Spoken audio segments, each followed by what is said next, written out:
It started with a photo.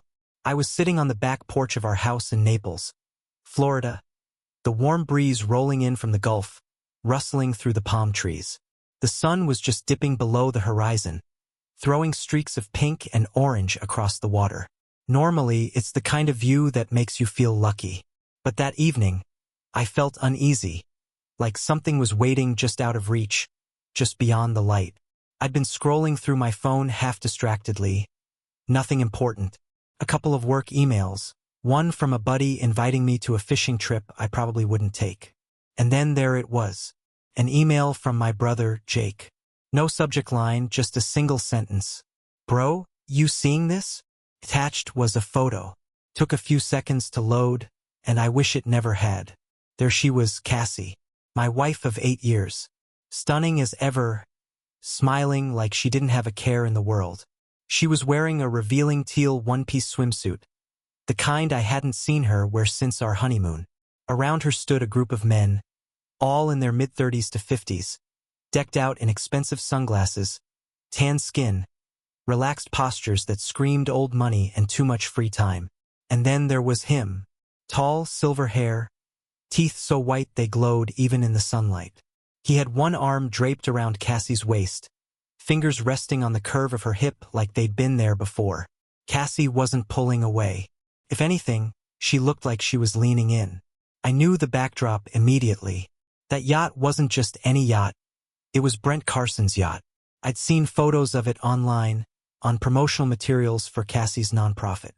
Brent was a recurring name, a wealthy philanthropist and real estate developer Cassie had spoken about with admiration. I'd met him once, shook his hand at a gala last year. Cassie had praised his generosity, his commitment to the cause. Never mentioned he was handsy. Never mentioned she was close enough to him for a vacation on his damn yacht. But the kicker? Cassie had told me she was in Orlando. Charity conference. Meetings all weekend. "You'd be bored out of your mind?" she'd said, kissing my cheek before grabbing her overnight bag and rolling suitcase. I even helped her load them into her car. That was 3 days ago. I stared at the photo for a long time, zooming in, analyzing every detail. The angle of the sun, the drinks on the table, her posture, the hand on her waist. This wasn't just some group *T from a public fundraiser. This was casual *, mate, real. This was happening now. When Cassie got back the next evening, she looked tired. Said the conference had been a lot. She mentioned a few keynote speakers, some long sessions, talked about traffic on I-4. I didn't confront her, not immediately. I waited until she was sipping her tea on the couch, scrolling through Instagram. I sat beside her and held up my phone. "Jake sent me this. Recognize it?" She glanced at the screen. Her reaction was almost too smooth. "Oh my God," she said with a little laugh. That's so old. That was, 3 years ago? One of Brent's spring kickoff things. Don't tell me you're letting Jake mess with your head. That's not what you said this weekend. You said you were in Orlando. I was, she replied, giving me that look. The one that suggested I was being ridiculous. Babe, this photo is ancient. I barely even remember it. Why's Jake sending me this now? I don't know. Maybe he's bored? Trying to start drama? And just like that, she flipped it around. Made it about me being paranoid. Made it about Jake stirring the pot. She closed her laptop and said she was going to bed early, gave me a quick peck on the forehead, and walked upstairs. I sat there with the photo still open on my phone, watching the screen go dim. Cassie had always been composed. She knew how to spin a narrative, how to sound calm even under pressure. It was one of the things I admired about her until now, because that calm, that smoothness, it didn't feel innocent anymore, felt rehearsed. That night I didn't sleep much. I lay in bed beside her, listening to her steady breathing, trying to convince myself I was overreacting. But I couldn't shake it. The timeline didn't fit. The outfit wasn't from 3 years ago. I would have remembered. The way she looked in that photo, that wasn't some throwback moment. That was now. And then I remembered something else. Her trip to Miami last month. Another conference. She'd come back with a new necklace she said was a gift from a vendor. Then there was the time she flew to DC and accidentally left her itinerary on the kitchen counter. The return date didn't match when she said she'd come home. I hadn't thought much of it at the time. Cassie was always traveling. I trusted her. At least I used to. I found myself spiraling, remembering little things I'd brushed aside. She'd changed her phone's lock screen recently, started taking calls in the guest room, claimed she needed privacy for donor relations. But now I had something tangible, something I could hold.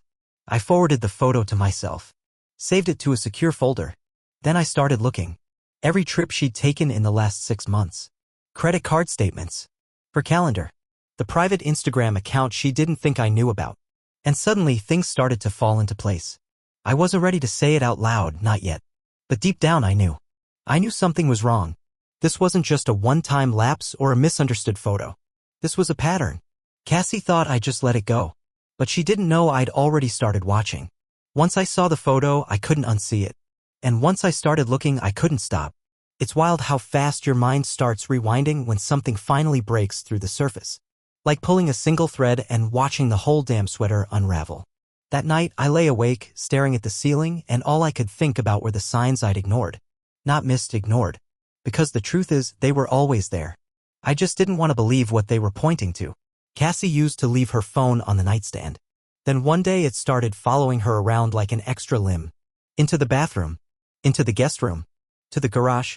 She'd turn it face down, swipe messages away when I passed behind her, and claim it was just work stuff. I bought it. I wanted to buy it. The idea that she needed privacy for business made sense until it didn't. Then there were the trips. When we first got married, Cassie would text me constantly while she was away. Selfies from the airport, hotel room updates, pictures of conference halls, and her name badge. Somewhere along the line, those stopped. Her messages became less frequent, more generic. Busy day. Back-to-back meetings. Talk later, love you. Always short, always cheerful, always vague. I remember one night, maybe 2 months ago, she said she was in Atlanta for a board meeting. I called her around 10 p.m. to say goodnight and she didn't answer. Not even a text back until the next morning. Her excuse? I fell asleep with the TV on. Innocent enough if it hadn't happened again. And again. It wasn't just the trips or the phone. It was her Cassie. The version of her I knew was starting to disappear. She used to hum while folding laundry. Dance barefoot in the kitchen when her favorite 80s songs played. She used to slide her arms around my waist when I was brushing my teeth and press her cheek against my back. Those moments? Gone. She grew cold, not cruel, just emotionally vacant. Like a machine going through the motions. The woman I'd married was sharp, funny, endlessly curious. This version of her was distracted, distant. Her affection dried up like it had been rationed. The rare times she touched me, it felt robotic. Our kisses turned into pecks. Our hugs became pats on the back. One night, I brought home dinner, her favorite, Cuban from the place near 5th Avenue. She looked at it, said thanks, and set it aside. Said she had to jump on a donor call. She spent the next hour locked in the guest room.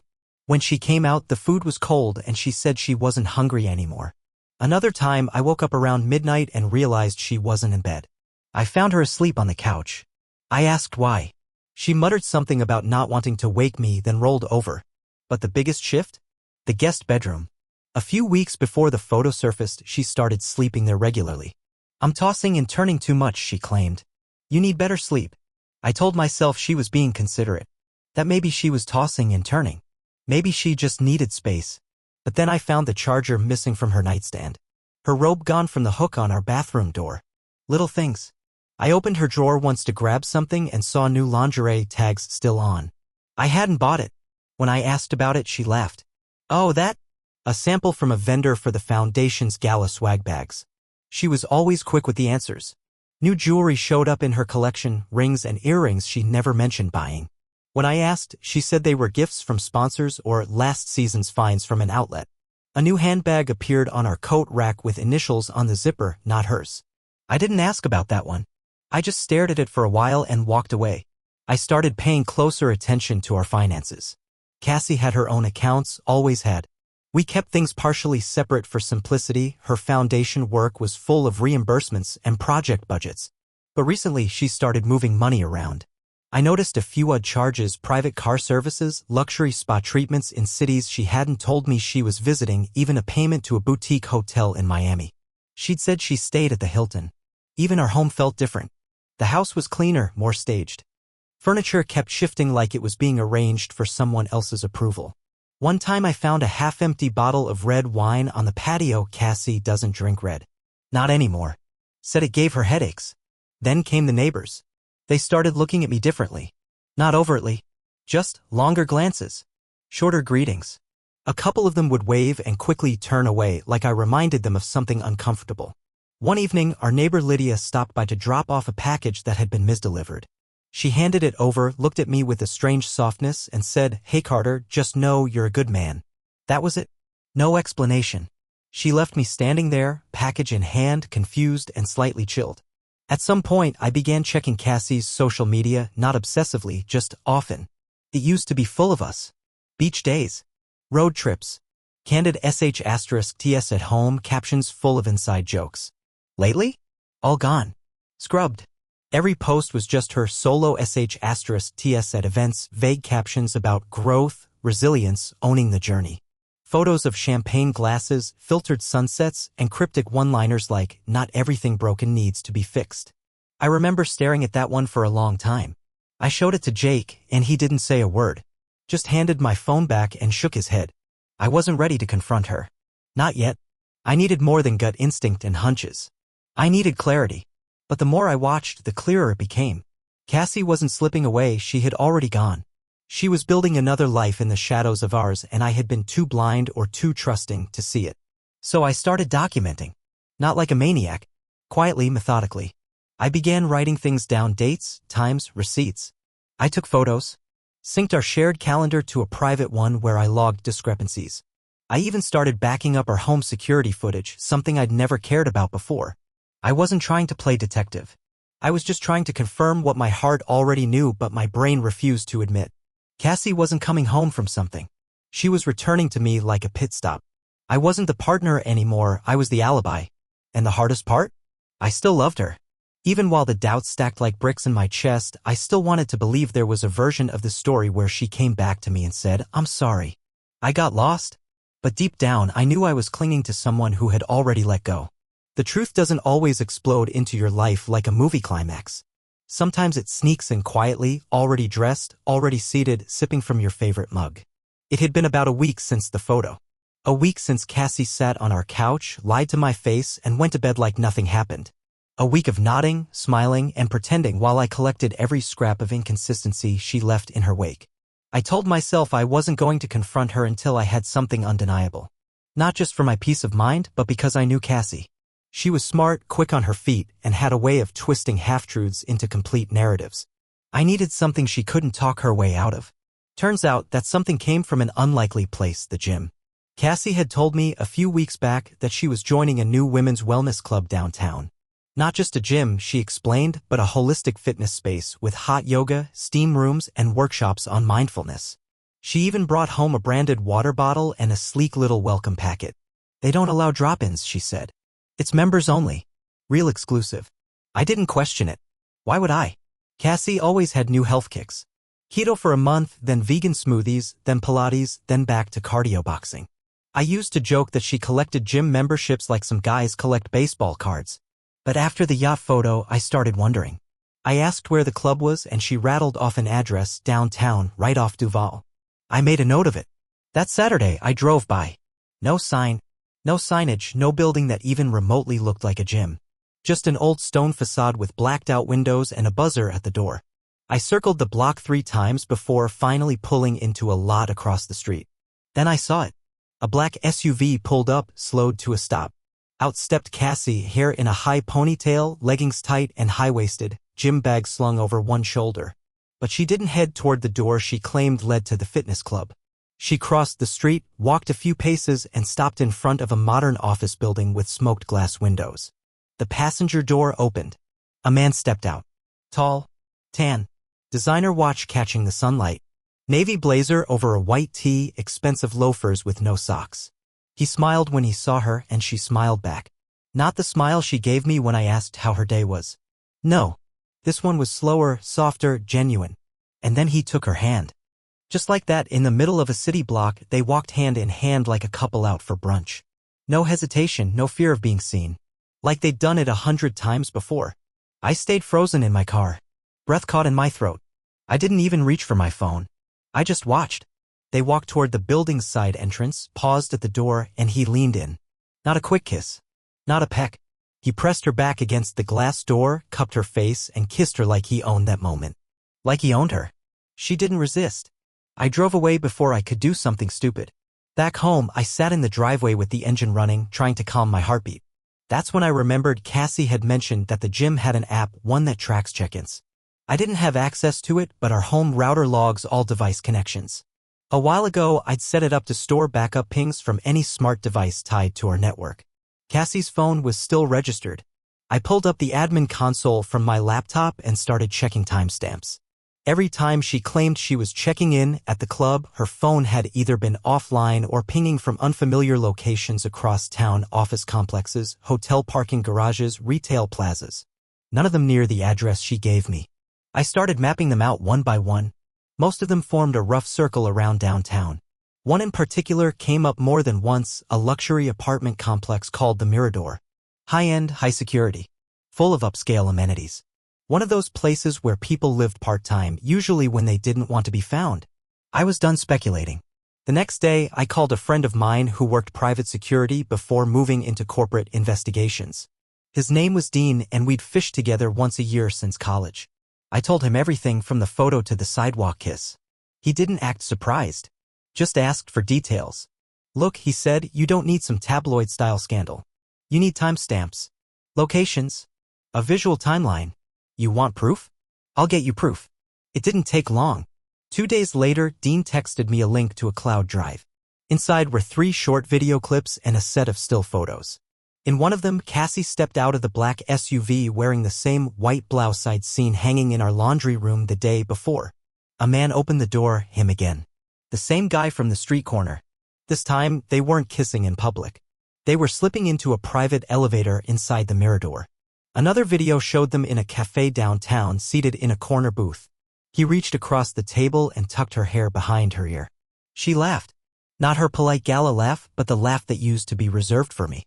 The kind that made her shoulders shake. I clicked through every photo, every video, numb to the fact that I hadn't even blinked in minutes. Dean's final clip was from outside the yacht. Different day. Same man. Same woman. Same lie. Cassie, smiling in a sundress, stepping barefoot onto the deck with a bottle of wine and 2 glasses. The man leaned in to say something in her ear. She giggled. There it was. The same boat from the original photo. Same layout. Same coastline. It hadn't happened years ago. It was recent. It was ongoing. I sat there for a long time, staring at the evidence, waiting for the wave of anger to rise. It didn't. What I felt wasn't rage. It wasn't even heartbreak. It was confirmation. A grim kind of peace that comes from having your instincts proven right, no matter how much you wish they were wrong. Brent. That was his name. Brent Carson. The same donor Cassie once called a visionary. She used to rave about how much his contributions meant to the foundation. How he believed in the mission. I remembered the night he showed up to our home fundraiser and slipped a check for 20 grand into Cassie's palm. I shook his hand that night. I thanked him. Now I knew exactly what he'd been paying for. I saved everything: photos, video files, timestamps. I printed backup copies and filed them in a locked drawer in my office. Then I created a secure digital folder and sent it to my lawyer. No room left for interpretation. No more space for lies. Cassie had played her part well, years of trust built up like insulation around a wire. But now the current was exposed, crackling, and dangerous. I wasn't going to confront her. Not yet. But I was done waiting. The moment I had proof, I stopped pretending. Not to Cassie. To myself. There was no more maybe. No more benefit of the doubt. No mental gymnastics to explain away a man's hand on my wife's hip or a kiss exchanged like a secret in plain sight. Brent wasn't just a name on a check or a seat at the gala. He was the variable I hadn't accounted for, the one Cassie had made room for in the life we were supposed to be building together. I didn't scream. I didn't storm through the house or slam any doors. That might have been easier. But emotion doesn't win battles like this. Control does. And after everything Cassie had taken from me, trust, certainty, time, I wasn't going to give her control over the end. So I made a plan. The first step was legal.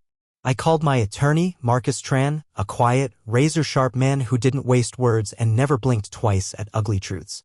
I met him the next morning, evidence in hand. Brent and Cassie on the yacht.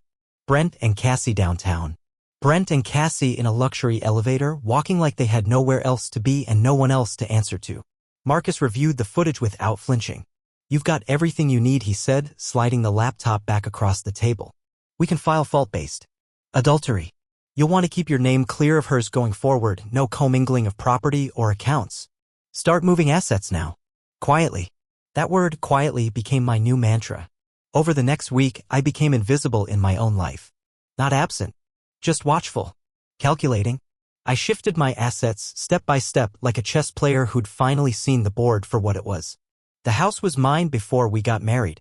Technically, always had been. I'd inherited it from my grandfather and placed it in a trust. But some of the renovations we'd made, kitchen upgrades, landscaping, had Cassie's name on a few documents. Those got audited. My financial advisor helped create holding structures, LLCs, blind accounts, name removals. Properties, vehicles, stocks all moved into compartments Cassie couldn't reach without tripping alarms. I canceled joint credit cards, switched over the utility bills, called the car lease company and had her name taken off. When the paperwork arrived for her vehicle, I signed the buyout option myself, moved the title under my own LLC, then filed for new plates. She never noticed. Cassie still kissed my cheek in the mornings and told me not to wait up. Still came home late smelling faintly of men's cologne she insisted was from a crowded elevator. Still stood in our kitchen pouring coffee like nothing in her world had changed. But mine had. Mine was a war room now. I went deeper. Cassie's foundation, her pride, her calling relied heavily on donations and grant funds. Most of it passed through her hands. She'd always been meticulous with money, or so I thought. But something didn't add up. I hired a forensic accountant, a woman named Tanya with a background in nonprofit compliance. She didn't need much prompting. Within 4 days, Tanya flagged 3 transactions totaling just under $12,000 that were marked as consultant fees. The recipient? A shell company registered to an address in Miami. The name on the business license? Carson Holdings, LLC. As in Brent Carson. When I asked Tanya what it meant, she was blunt. "It means your wife is likely funneling money to her affair partner through fake invoices. Whether that's legal depends on who approved the disbursement, but from what I'm seeing, it's unethical at best. Criminal if the grant money was federal." I didn't know whether to be furious or impressed.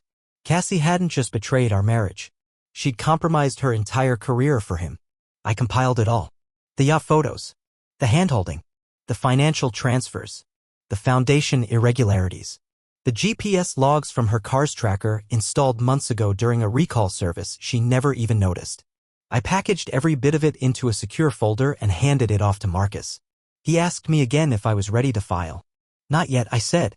"One more thing." Because even with all of this, the lies, the cover-ups, the receipts, I didn't want to file while Cassie could still twist the narrative. I knew her. I knew the version of events she'd sell to friends, colleagues, the public. It wasn't what it looked like. It was emotional, not physical. We were already drifting apart. I could practically hear her voice rehearsing it in the mirror. No. I wanted the exit to be clean. Unmistakable. No arguments. No pleas. Just facts and consequences. So I waited. Watched. She grew more comfortable, more brazen. Started taking weekend trips to speak at panels, all last minute, never documented. Her suitcase had more dresses than business attire. Her texts became shorter. "Landing soon. Back late? Long day." Once she posted a photo from a networking dinner that I reverse image searched. It was a stock photo. From 2017. I smiled when I saw that. Meanwhile, I made quiet preparations. Rented an apartment under a shell name. Closed out storage space under our joint lease and moved my personal items into a private unit. I even had our dog's registration updated to reflect me as the sole owner, just in case. Cassie remained unaware. She had no idea that the man making her breakfast was the same one securing digital copies of her lies. That the husband folding her laundry at night was quietly interviewing whistleblowers who'd once worked under her foundation's finance team. I wasn't just leaving her. I was taking away the illusion that had made her so confident she could get away with it. And maybe that sounds cruel. Maybe it was. But I wasn't trying to destroy Cassie. I was trying to take back the version of myself she thought would never fight back. I wanted her to realize, in the clearest way possible, that I hadn't been blind. I'd simply chosen not to see until now.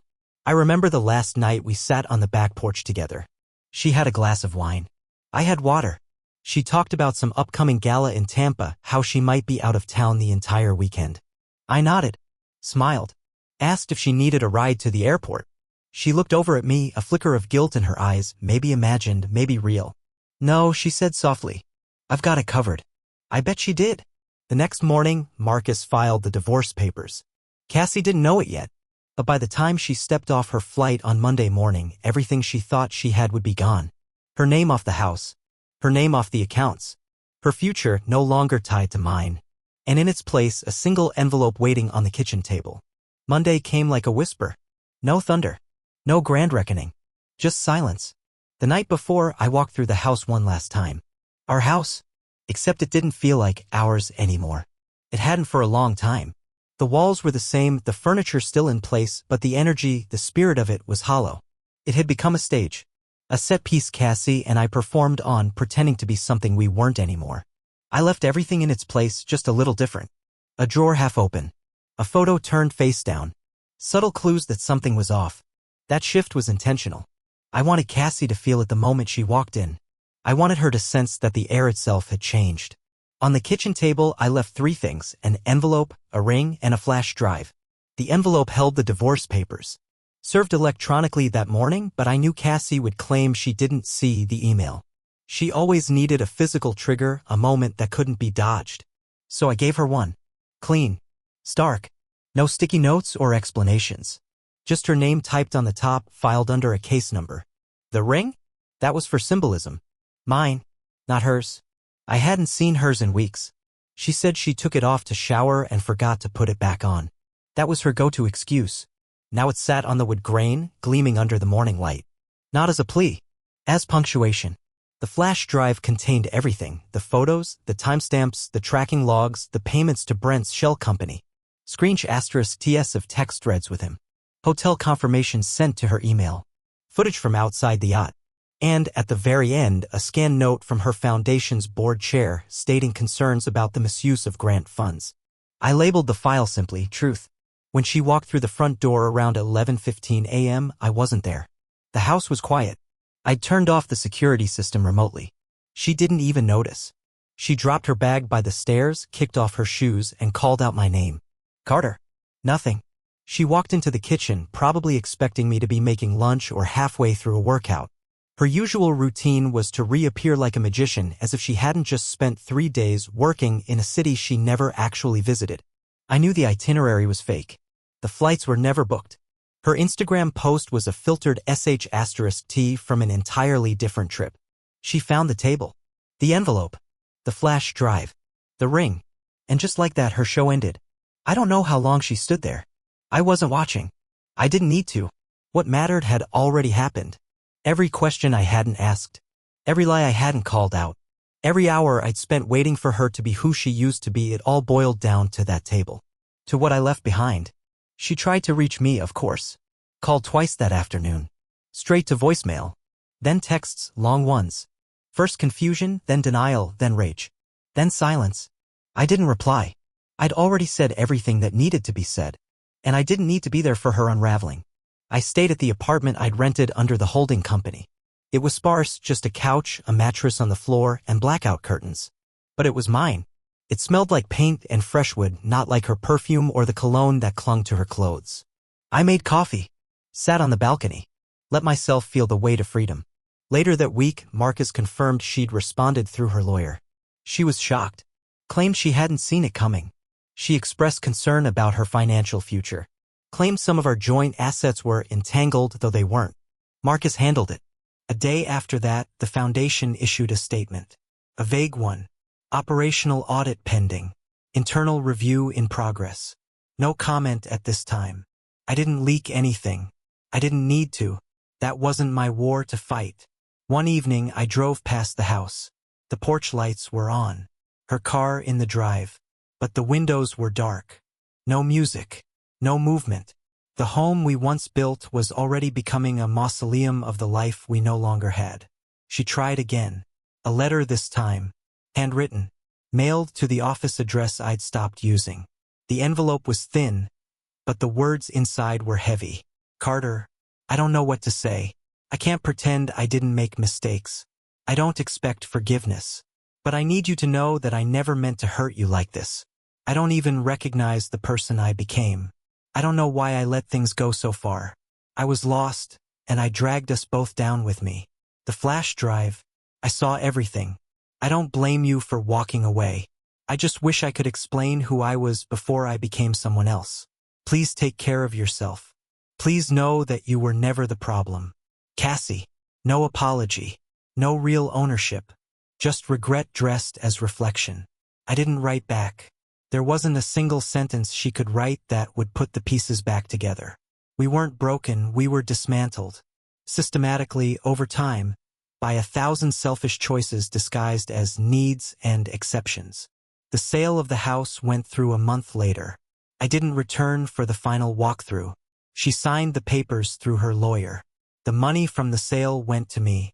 Her lawyer argued for a split, but the documents proved it was never hers.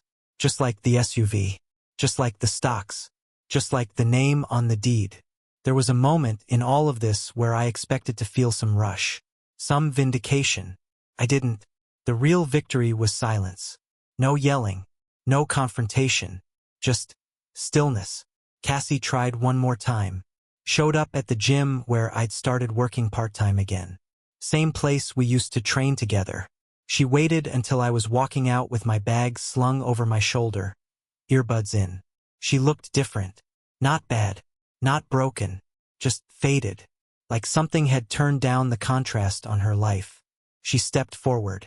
Carter. I paused. Didn't remove my earbuds. Just stared. She held out a small box, wooden, worn. I didn't open it. It's everything, she said. Letters. Photos. Little things. From when we were still us. I didn't take the box. I didn't say anything. She blinked back tears. Please. I looked her in the eyes, held that gaze, and then stepped around her. No words. Just finality. Later, I found the box sitting on the hood of my car. I left it in the locker room, unopened. Cassie walked back into her car alone. No one followed. And that's when I realized I hadn't just left her. I'd stepped out of the world she built on deception, and into a world where I didn't need to question every truth. Where I didn't have to beg for honesty. Where love, if it ever came again, would never have to compete with shadows.